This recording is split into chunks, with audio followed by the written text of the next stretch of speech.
And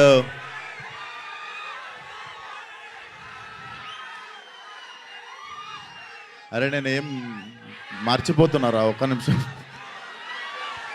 so firstly ఇది just glimpse అన్నమాట. ఇది ఇంకా టీజర్ ఉంది, ట్రైలర్ ఉంది, సినిమా ఉంది. But I'm so happy. ఈ సంవత్సరం చాలా స్పెషల్ అనుకోవాలి, ఎందుకంటే 3వ సినిమా కూడా రాబోతుంది. Feel so special. So firstly ఈ సినిమా మీరు ఇప్పుడు గ్లిమ్స్ చూసుంటారు. ఆ ప్రొడక్షన్ వాల్యూస్ కానీ, ఆ స్పాన్ కానీ, అదంతా బాగా రావడానికి ఫస్ట్ కారణం Ram Talluri garu. Thank you so much sir, believing in Ravi and me. మీరు లేకపోతే డెఫినెట్లీ ఇంత పాసిబుల్ అయ్యేది కాదు. Thank you so much. And Ravi గురించి మీకు మాట్లాడతా, ఇంకా టైం ఉంది. But very talented guy. చాలా చాలా మంచి జాబ్ వదిలేసి సినిమా మీద ప్యాషన్తో వచ్చి నాకు కథ చెప్పినుండే. ఏంటి మనిషి నా పర్సనాలిటీ కథ ఎట్లా చెప్తాడు అనుకున్నా, కానీ మీరు చూసిర్రు కదా, జస్ట్ అట్లుంటాడు చూడనీకే. సో అది. And DOP Manoj, thank you so much. I was waiting to work with him.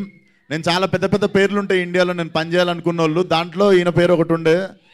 So definitely ఇండియాలో one of the biggest DOP అవుతాడు. So thank you Manoj.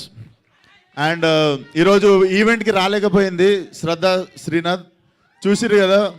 Definitely తన కెరియర్లో బెస్ట్ లుక్ అనిపించింది నాకు ఇది. అండ్ డెఫినెట్లీ చాలా మంచి character. And it's a beautiful triangle love story. Definitely చాలా టైం తర్వాత చెప్తా. ఫస్ట్ తను రాలేదు కదా, తన గురించి మాట్లాడి ఇప్పుడు వద్దాం మీ మీనాక్షి దగ్గరికి. So Meenakshi definitely. So Meenakshi, thank you so much. You have been a wonderful co-star. And Meenakshi కూడా నాకు థ్యాంక్స్ చెప్పాలి, ఎందుకంటే నాది కూడా గోల్డెన్. అండ్ మా సినిమా సైన్ చేయగానే తర్వాత ఏ సినిమాలు సైన్ చేసిందో మీకు తెలుసు. But jokes but thank you so much Meenakshi. చాలా చాలా గుర్తుండిపోయే క్యారెక్టర్ అవుతుంది మీకు ప్రియా. అండ్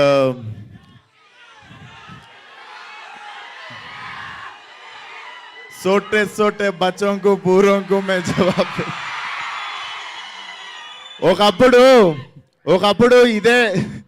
ఒకప్పుడు జోష్లో ఇదే డైలాగు ఫోన్లో తీసి రికార్డ్ చేసి పెడితే నాకు వచ్చిన ఫోన్లు ఏంది తెలుసా, అయిపోయింది. ఇప్పుడే వచ్చినావు, సినిమా రిలీజ్ అయింది, 3 రోజులు అయింది, నీ కెరియర్ అయిపోయింది, వెళ్ళిపోయి ఇంటికి అన్నారు. అండ్ ఇప్పుడు 5 సంవత్సరాల తర్వాత స్క్రీన్ మీద అదే డైలాగ్కి మీరు అరుస్తుంటే అనిపించింది బేసిక్